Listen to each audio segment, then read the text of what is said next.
The word gets used a lot these days. Orwellian, usually by people who have not read the book or by those who have and wish they had not recognized so much of it. It is not a compliment, it is a diagnosis. The narrator steps into this landscape with the calm of someone who has seen the machinery up close, not as a participant, but as a witness. The kind of witness who takes notes while the room burns, because someone has to document how the fire started. The story begins where all good dystopias begin, with the erosion of meaning. Leaders and institutions, those charming architects of public perception, discover that language is not just communication, it is control. Words are not innocent. They are weapons that can be polished until they cut without drawing blood. The transformation happens gradually, like a tide that rises so slowly you forget the shore ever existed. War becomes peace. Freedom becomes slavery. Ignorance becomes strength. These are not slogans from a novel anymore.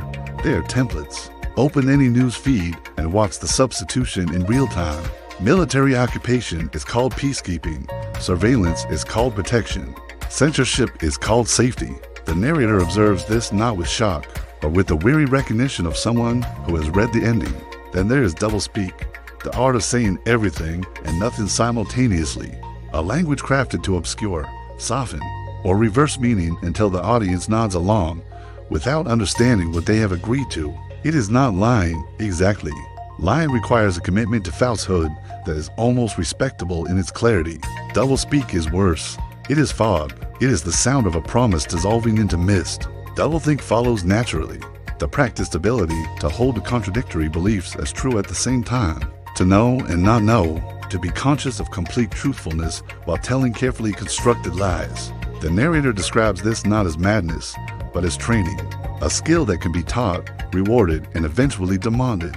The citizen who masters doublethink becomes the perfect subject, compliant without conviction, loyal without principle.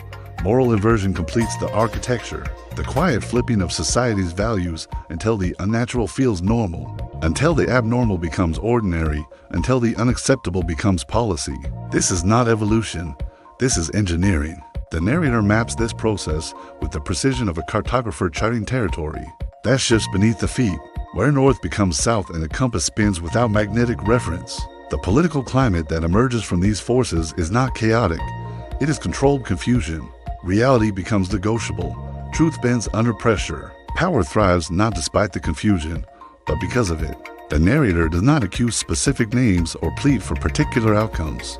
That is not the role of observation. The role is to describe the weather and let the audience feel the temperature dropping.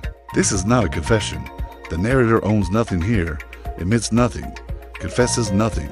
This is not a rant. The voice remains level, the pacing deliberate, the emotion disciplined. It is a story told from sufficient distance to see the whole pattern. The way a pilot sees the storm from above the clouds, while those below only feel the turbulence. The world described feels increasingly familiar because it is. The term Orwellian is no longer a warning from a novel published in 1949.